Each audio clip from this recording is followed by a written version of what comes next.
चलिए one by one करके हम मैथ्स के क्वेश्चंस को वेरीफाई कर लेते हैं, मतलब अपना आंसर चेक कर लेते हैं कि what ever the possible correct answer है इसमें हम क्लियर कर लेंगे। ठीक है, तो 41 क्वेश्चन नंबर 1 की बात कर लेते हैं। इसको आप सॉल्व करेंगे तो इसको दशमलव में परिवर्तित करने पे क्या आंसर हो सकता था, तो इसके लिए आपका जैसा कि टिक किया गया है सी ऑप्शन ही इसमें करेक्ट है। और अब हम बात कर लेते हैं क्वेश्चन नंबर 42 की। एक वस्तु, क्वेश्चन आप देख ही रहे हैं और अपने सॉल्व करेंगे तो इसमें कह रहे हैं वस्तु का क्रय मूल्य है, एग्जैक्टली इसमें बी ऑप्शन ही करेक्ट होगा। ठीक है, इसका डिटेल जो सोल्यूशन है हम इस वीडियो के बाद लाएंगे। अभी हम केवल आंसर यहाँ पे डिस्कस कर रहे हैं, इस वजह से अभी ज़्यादा डिस्कशन नहीं कर रहे हैं। ओके, नाउ यहाँ पे 43 नंबर क्वेश्चन की बात कर लें तो इसमें आप देख पा रहे हैं ए बाई बी के वैल्यू फाइंड आउट करना था और ऑप्शन सी ही यहाँ पे करेक्ट हो रहा है इसके अकॉर्डिंग। ठीक है, बात कर लें क्वेश्चन नंबर 44 की।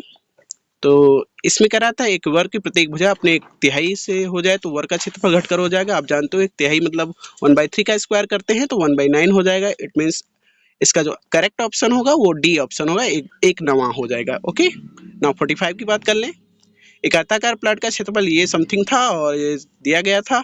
कुल मिला के इसमें बाड़ लगवाने का खर्च की बात कर रहा था, तो इसके पहले भी इसका पैरीमीटर फाइंड आउट करोगे तो पैरीमीटर 100 आएगा। ठीक है, और ये आयताकार जो प्लाट है इसका पैरीमीटर आप निकालोगे यानी परिमाप 100 आएगा। 100 से 7.50 का मल्टीप्लाई करते हैं तो करेक्ट ऑप्शन जो होगा वो 750 रुपीज़ यहाँ पे मिलता है आपको। ठीक है, इट मीन्स 45 का D option is correct. Now 46 की बात कर लेते हैं। ये 46 में कह रहा है एक मशीन 1 मिनट में 12 पृष्ठ छाप सकती है, तो 5760 पृष्ठों को छापने में कितना समय लगेगा, ये चीज़ क्लियर करना था। तो इसमें हम क्या करते हैं, पहले 12 से डिवाइड करते हैं 5760 पृष्ठों को, तो जो आंसर आएगा वो 480 मिनट आएगा। एग्जैक्टली 480 मिनट को फिर हम घंटे में कन्वर्ट करते हैं तो 8 घंटे आते हैं। कितने आते हैं? 8 घंटे। ठीक है, चलिए अब बात करेंगे। तो इट मीन्स 46 का बी ऑप्शन करेक्ट है। 47 की बात कर लें। 47 में आपका यहाँ पे एंगल्स, डिफरेंट एंगल्स की वैल्यू बतानी थी। ए ओ बी, बी ओ सी, सी ओ डी, डी ओ ई, क्रमशः तमाम सारे एंगल्स की वैल्यू बतानी थी। आप जानते हो ये कंप्लीट एंगल्स पर बेस्ड क्वेश्चन था और इसका जो आंसर आप एक्स की वैल्यू फाइंड आउट करोगे तो क्रमशः आपका 20, 40, 80 एंड 120 आएगा। It means option A correct होगा इसका। ओके, नाउ 48 की बात कर ले। क्वेश्चन नंबर 48 में बोला गया था दो समकोणों का योगफल एक अधिक कोण है तो निम्न से कौन सा संभव नहीं है। आप जानते हो बेटा जी, इसमें जो कभी भी किसी भी ट्रायंगल में दो समकोण पॉसिबल नहीं हो सकते, क्योंकि दो समकोण मतलब 180 हो गया, अकेले 180 वो हो गया तो दूसरा और कोई पॉसिबल आंसर नहीं, मतलब एंगल नहीं हो सकता है। इट मींस इसका जो करेक्ट ऑप्शन होगा वो डी ऑप्शन होगा। ओके, नाउ 49 की बात कर लें। क्वेश्चन नंबर 49 में क्या बोला गया था, एक संख्या के अंकों का जोड़ संख्या से घटाया जाता है तो परिणामी संख्या सर्वदा भाज्य होगी 9 से। ये आप करके भी चेक कर सकते हो, 9 से ही सर्वदा भाज्य होती है। इट मीन्स ऑप्शन डी इसका करेक्ट होगा 49 का। अब हम बात करेंगे क्वेश्चन नंबर 50 की। इसमें बोला गया सुमित का भार किलोग्राम है, 107 किलोग्राम के आसपास दिया गया था और संजय का भार जो है वो 82 किलोग्राम के आसपास है या 82 किलोग्राम ही दिया गया है। दोनों के भार का सन्निकटन द्वारा निकटतम दहाई के मान का अंतर, यानी हमें इसका जो अप टू 10 डेसिमल प्लेसेस तक इसकी वैल्यू बतानी थी, या सॉरी इसमें राउंड अप करना था अप टू 10 प्लेस। ठीक है, तो इसका जो आप डिफरेंस निकालते हैं 107 को राउंड अप करेंगे तो 110 हो जाएगा और 82 को राउंड अप करते तो 90 हो जाता है। इसका डिफरेंस आएगा 30। ओके, सॉरी 80, सॉरी 82 को राउंड अप करते हैं तो 80 आता है, सॉरी। और इसका जो डिफरेंस आएगा वो करेक्ट होगा 110 से माइनस कर देंगे 80 को तो 30 ही आएगा। ओके, नाउ तो इट मीन्स 50 का जो करेक्ट ऑप्शन होगा वो क्या होगा, ए ही होगा। और 51 की बात करें तो 51 में दिया गया था, ये आपका चार्ट बेस्ड क्वेश्चन था। इसमें बोला गया था कि ऑस्ट्रेलिया और पाकिस्तान की टीमों ने, सॉरी ऑस्ट्रेलिया की टीम ने पाकिस्तान की टीम से कितने अधिक मैच खेले हैं।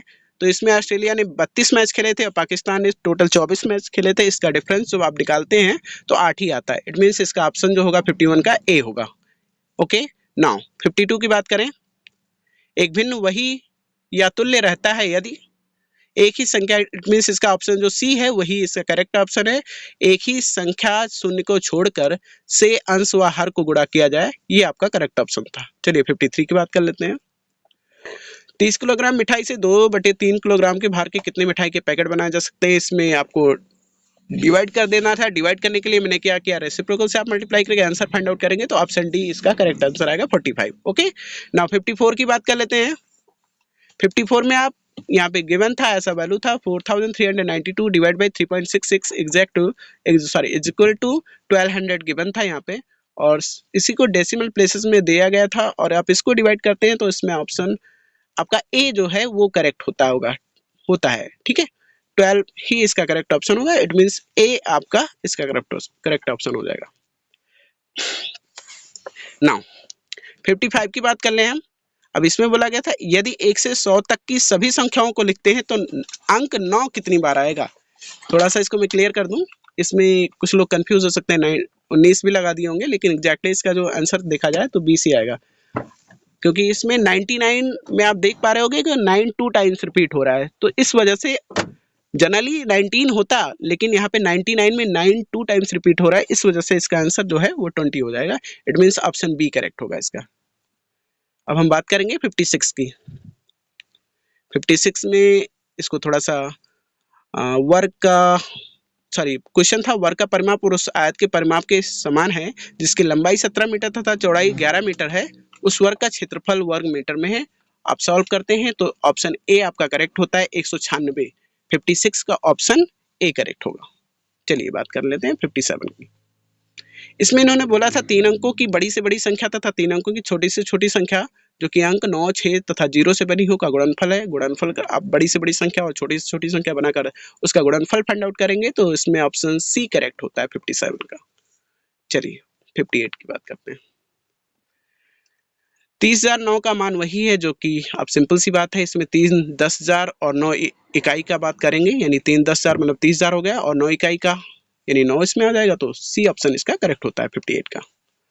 59 की बात करें को हल करने पे प्राप्त होता है लगभग 26 समथिंग प्राप्त होता है, 26.09 और समथिंग आता है, तो इस वजह से आपका जो ऑप्शन बी है वो करेक्ट हो जाएगा। ठीक है,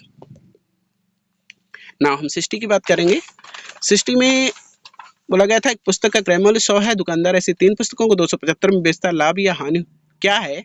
तो आप जानते हैं अगर 3 पुस्तक उसने बेचा तो 300 रुपये तो उसका क्रय मूल्य होना चाहिए था, लेकिन यहाँ 275 रुपये में बेच रहा है तो 25 रुपये उसका ऑलरेडी हानि हुआ, और यही पूछा ही गया था। इट मीन्स 60 का ऑप्शन डी आपका करेक्ट होगा। अब आगे हिंदी के सेक्शन के लिए हमारे प्रदीप सर जी आपको क्लियर करेंगे।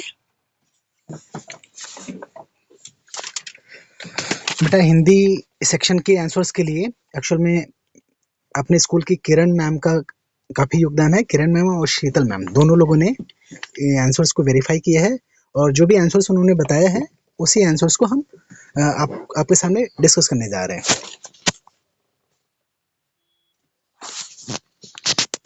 बेटा हम लोग 61 क्वेश्चन नंबर की बात करेंगे। प्रश्न संख्या 61 की बात करें तो विनम्रता एक महान गुण है।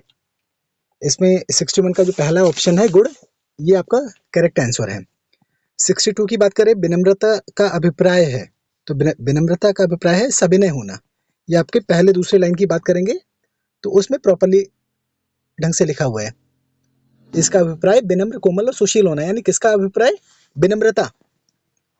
तो 62 का सही आंसर जो होगा बी, सविनय होना। 63 की बात करें विनम्र व्यक्ति दूसरों के अनुभव से सीखता है।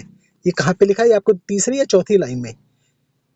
वह दूसरों से सलाह लेता है और उनके अनुभव से सीखता है, यहाँ पे लिखा हुआ है। तो इस लाइन से ये पता चलता है कि 63 का जो सही आंसर है दूसरों के अनुभव, विनम्र व्यक्ति दूसरों के अनुभव से सीखता है। Option number A is the correct answer. 64 घमंडी किसका पर्यायवाची है। ध्यान दें घमंडी का पर्यायवाची पूछा है, ना कि विलोम। तो घमंडी का पर्यायवाची जो होगा अक्खड़ होगा। आखिर घमंडी का सुशील, विनम्र, कोमल एक जैसे तो लग नहीं रहा, तो अक्खड़ इज द करेक्ट आंसर। 64 का D is the right option. 65 की बात करें जिद्दी का विलोम, जो जिद्दी है वो कहीं ना कहीं अपनी ही बातों पे अड़ा रहता है, यानी वो अटल रहता है, कठोर रहता है अपनी बात को लेकर के, और अपना जो उसकी इच्छा रहती है उस स्वेच्छाचारी, एक तरीके से अपनी ही इच्छा के अनुसार वो काम करता है। तो जिद्दी का एक तरीके से ये तीनों आपका विलोम शब्द ना होकर के एक तरीके से पर्यायवाची की तरह लग रहे हैं। और जो विलोम होगा, जो उल्टा होगा जिद्दी, वो सहमत नहीं होगा किसी और से, यानी सहमत जो है वो विलोम शब्द होगा जिद्दी का। 65 का सी इज द करेक्ट आंसर। बात करें अनुच्छेद, दूसरे अनुच्छेद की बात करें तो इसमें प्रश्न संख्या 66 जो है, क्वेश्चन नंबर 66 का जो करेक्ट आंसर है वो question number, option number B is the correct answer. लंबे समय तक लगातार टीवी देखने से हमारा मानसिक स्वास्थ्य प्रभावित होता है। ऑब्वियस सी बात है, भार में कमी आ जाए, मतलब भार बढ़ जाते हैं, पाचन क्रिया भी प्रभावित होती है, ऐसा अनुच्छेद में लिखा हुआ है, लेकिन ऊंचाई से में कोई फर्क नहीं पड़ता है। ऐसे में 66 नंबर, प्रश्न संख्या 66 का सही आंसर ऊंचाई, B option is the correct, B option is the correct answer.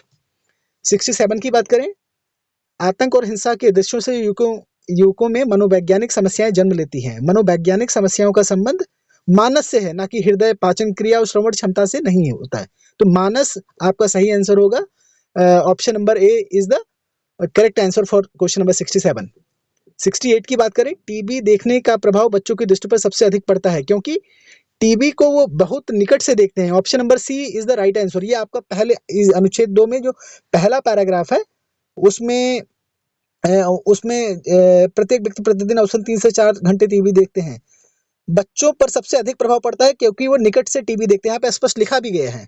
तो ऐसे में 68 का जो सही आंसर होगा वो ऑप्शन नंबर सी होगा, क्योंकि बच्चे टीवी को बहुत निकट से देखते हैं। 69 की बात करें तो ढीली का समानार्थी शब्द, यानी उसके जैसा एक तरीके से पर्यायवाची भी कह सकते हैं। तो ढीले का शक्तिपूर्ण तो हो नहीं सकता, व्यस्त हो नहीं सकता, तीव्र हो नहीं सकता, धीरे ही आंसर सही होगा। ढीली का समानार्थी शब्द धीरे सही होगा। Option number C is the right answer. 70 की बात करें, प्रश्न संख्या 70 की, अनुच्छेद में प्रयुक्त हानिकारक शब्द का विलोम क्या होगा? हानिकारक का जो विलोम होगा, उल्टा होगा, वो उपयोगी होगा। ऑप्शन नंबर सी आपका सही आंसर है इसमें। अब तीसरे अनुच्छेद की बात करें, यहाँ पे सुंदरलाल बहुगुणा एक महान क्या थे? पहले ही लाइन में लिखा गया है, एक महान पर्यावरणवादी और सामाजिक कार्यकर्ता थे।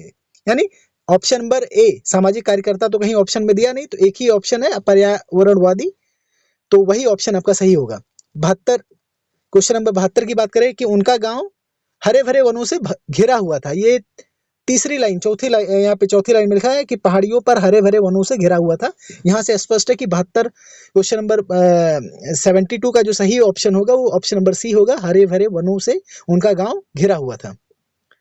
73 क्वेश्चन नंबर की बात करें, वनों की कटाई के परिणाम स्वरूप विनाशकारी बाढ़ आने लगी, ऐसा अनुच्छेद में प्रॉपरली चौथी या पांचवी लाइन में लिखा हुआ है। इसका परिणाम यह हुआ कि आसपास के क्षेत्रों में विनाशकारी बाढ़ आनी शुरू हो गई। 74 क्वेश्चन नंबर की बात करें, सुंदरलाल बहुगुणा, ये संज्ञा है, किस तरह की संज्ञा है? जातिवाचक है, भाववाचक है, समूहवाचक या व्यक्तिवाचक? तो यह एक नाम है, व्यक्तिवाचक संज्ञा है। 75 की बात करें, मूल्यवान शब्द का पर्यायवाची है। मूल्यवान का पर्यायवाची क्या है?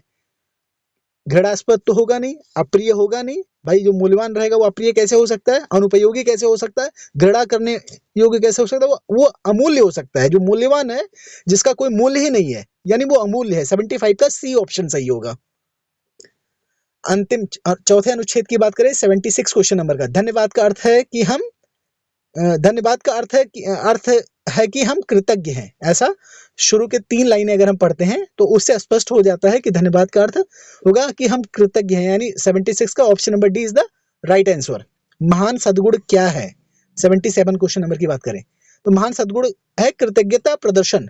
पहला ही लाइन, पहला ही सेंटेंस, कृतज्ञता ज्ञापन एक महान सद्गुण है। इसी लाइन से पढ़कर हमें समझ में आ जा रहा है कि 77 का सही आंसर कृतज्ञता ज्ञापन या कृतज्ञता प्रदर्शन एक महान सद्गुण है। तो 77 का सही आंसर होगा ऑप्शन नंबर बी। 78 की बात करें, अपने या अपनी सद्गुणों से या कर्तव्यों या आमदनी या विचारों, यहाँ पे ऑप्शन नंबर सी सही है। विचारों से भी कोई भी कृतज्ञ हो सकता है, ऐसा अनुच्छेद के हिसाब से हमें लिखना है। तो अनुच्छेद में आप अगर देखेंगे तो यहाँ पे लिखा है हम अपने विचारों, यहाँ पे देखें हम अपने विचारों, शब्दों और कार्यों में कृतज्ञ हो सकते हैं। तो अनुच्छेद के अकॉर्डिंगली अगर हम जाएंगे तो अब 78 का जो सही ऑप्शन होगा वो विचारों होगा, सी इज द राइट आंसर। सहायक शब्द है, सहायक एक तरीके की विशेषता, मतलब विशेषण शब्द है ना, ये संज्ञा होगा नहीं क्योंकि कोई नाम नहीं है, सर्वनाम नहीं है। क्रिया सहायता होता तो एक बार होता कि हाँ क्रिया है, लेकिन सहायक एक तरह का विशेषण शब्द है। क्वेश्चन नंबर 80 की बात करें, सद्गुण का अर्थ है, सद्गुण का अर्थ है गुण, ये बुराई नहीं है, शांति नहीं है, नायकवाद या वीरता नहीं है, सद्गुण का अर्थ है गुण। तो इस तरह के हम आज जो जवाहर नवोदय विद्यालय प्रवेश परीक्षा के सभी प्रश्नों के क्वेश्चंस के आंसर्स एक एक करके हम लोगों ने बताया। इस क्वेश्चन पेपर्स के आंसर्स को डिस्कस करने के लिए हमारे यहाँ के टीचर भारत भूषण सर का भी बहुत ही योगदान रहा। मैथ्स के क्वेश्चन के आंसर्स को राहुल सर, भारत भूषण सर, इन दोनों ने मिलकर के सॉल्व किए हैं, थोड़ा जल्दबाजी में किए हैं, भूल बस अगर कोई भूल चूक हुई होगी तो इसके detailed answer step by step इसके सॉल्यूशंस हम सॉल्यूशंस के जो वीडियोस है वो भी हम आज या कल में जब भी समय मिलेगा उसको बिल्कुल अपने ही इसी चैनल पे ही अपलोड कर देंगे और आप लोग उसको देख लीजिएगा। मेंटल एबिलिटी और हिंदी और मैथ्स के किसी भी क्वेश्चंस में अगर आपको कहीं पे भूल या गलती दिख रही है तो आप लोग कमेंट बॉक्स में कमेंट करके आप हमें बता सकते हैं।